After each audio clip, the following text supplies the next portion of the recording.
Welcome back to the Four League Report. Today we're hitting three massive storylines across the sports world. Spain punches their ticket to the World Cup final with a performance that wasn't just dominant, it was a reminder of how elite they've been for years. Aaron Donald shows up at the Rams facility and suddenly the return rumors aren't rumors anymore. And LeBron James, the decision is coming and the league is holding its breath. Let's get into it.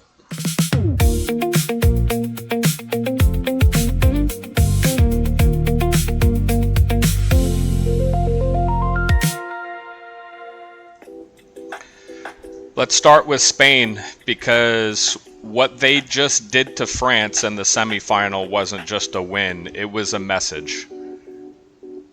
They win 2-0, but the score really doesn't tell the story. France had two shots on target, both in stoppage time. They weren't even competing with Spain in this one. They were simply trying to survive. And Spain suffocated them for 90 minutes. Spain controlled the midfield. They controlled the tempo. They controlled the spacing. Every phase of the game belonged to them. Porro's strike wasn't a moment of magic. These were natural outcomes of sustained pressure, and they just dictated everything. Oyo's penalty wasn't a lucky break. He was in a great position with the ball and got tackled in the box.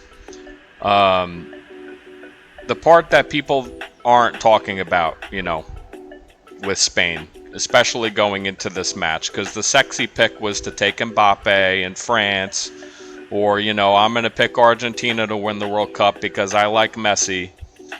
Well, Spain has given up one goal all tournament long. One. They're not just winning these games, okay?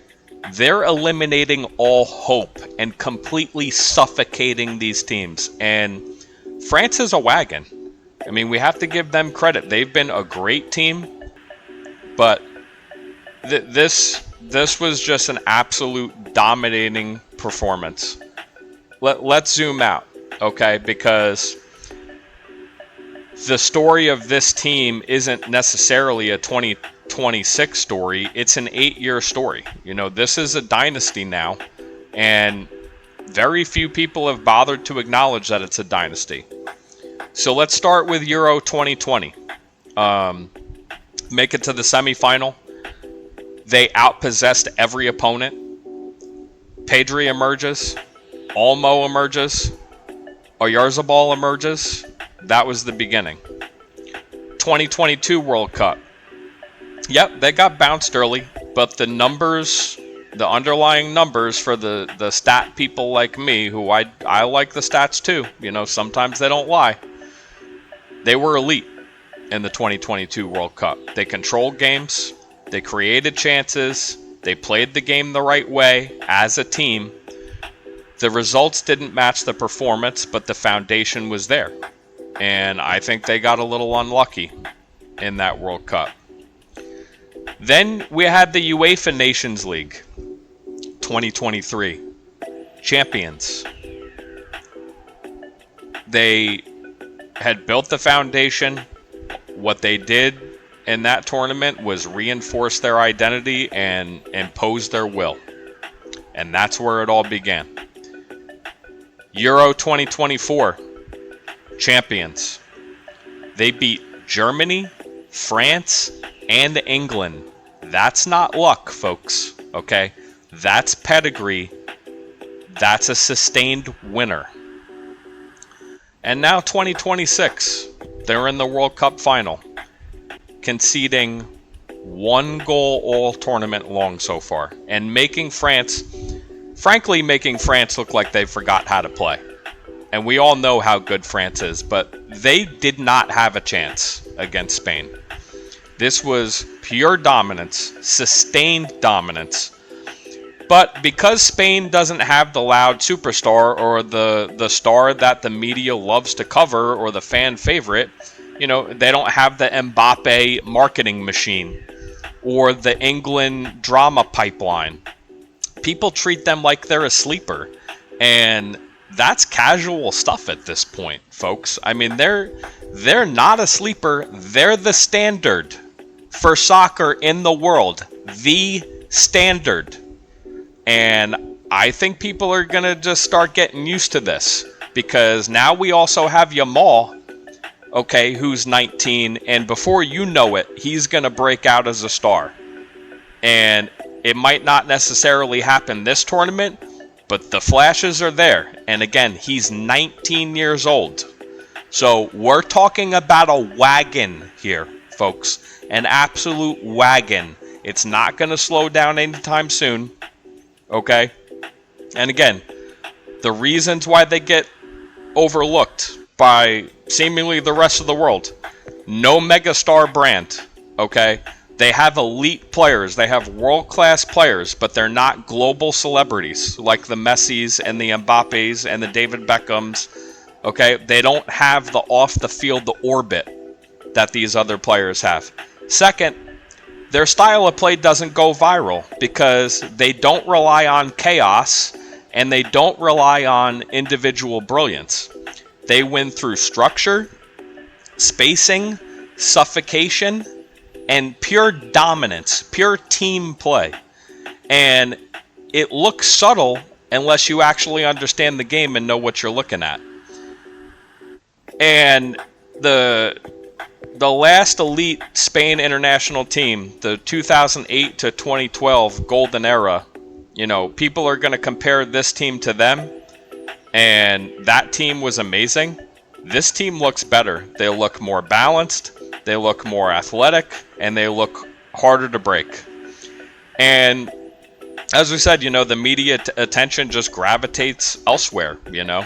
France's star power, Mbappe and Dembele, England's drama, Germany's home tournament narratives, Brazil and Argentina's global fan bases. Well, Spain just quietly wins. And this is the modern blueprint, folks. It isn't the tiki-taka from the golden era. It's evolved, okay? They dominate the midfield with rotational fluidity. They press selectively, not recklessly. I see so many teams in this tournament, so many teams, okay, who press recklessly and they get bit. Their fullbacks maintain shape instead of bombing forward. Their wingers invert. Their strikers drop. It's constant movement, constant control. And defensively, they suffocate teams in transition. Opponents don't get clean looks. They get out of the rhythm. That's how you get players like Mbappe with 6 or 7 turnovers in the first half or whatever he had. He looked like Pulisic out there. You know, France didn't get clean looks. Nobody got clean looks. Dembele didn't get any clean looks. This is the best version of Spain by far since the golden era. And again, they might be even better than that. So if Spain wins the final in New Jersey against either the winner of Argentina or England, you know, their last 8 years look like this: Euro semifinal, Nations League champion, Euro champion, and World Cup champion. Okay, and the best defensive record in multiple tournaments. Consistent top 4 finishes. That's a dynasty. That's a modern soccer international dynasty, and y'all haven't been talking about them. Spain isn't a surprise anymore. You know, they're the standard. And if they lift the trophy, which I predicted that they would before coming into this game. And it's funny, I had somebody comment on one of the YouTube videos. It's probably a France fan, and he proceeded to tell me that I should stick to American football because Spain will get crushed by France's second team. Oh, really? Okay, then. Please excuse me while I metaphorically hang on the rim. All right. We will we're going to be watching tomorrow, obviously, England, Argentina. That's going to be a heavyweight match as well. I don't want to overlook these remaining teams, man. Anybody could still win this thing. I just think Spain has to make mistakes to lose. That's my opinion on it. So tomorrow, again, England and Argentina, and I will be recapping that one either tomorrow or Thursday. All right. We had some news in the NFL world because Aaron Donald didn't just stop by the Rams facility. He didn't just go to shake hands and take pictures and enjoy his retirement and then leave and then remind everybody, you know, what they were missing out on. He worked out.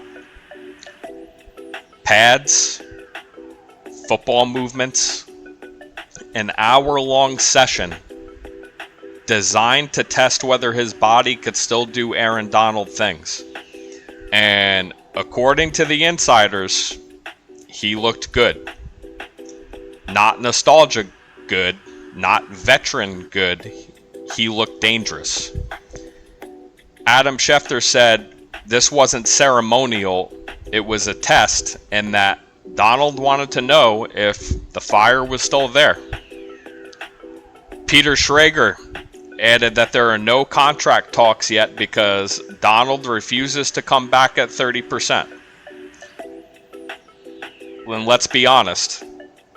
Myles Garrett arriving in Los Angeles absolutely is playing a role in this. Aaron Donald texted Pat McAfee saying the trade, quote unquote, got me thinking. The Rams have $18 million in cap space.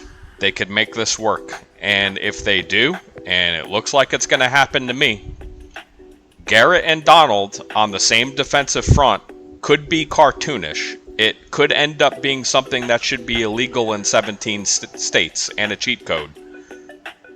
This is the biggest midsummer storyline in the NFL, and it's only getting hotter by the minute.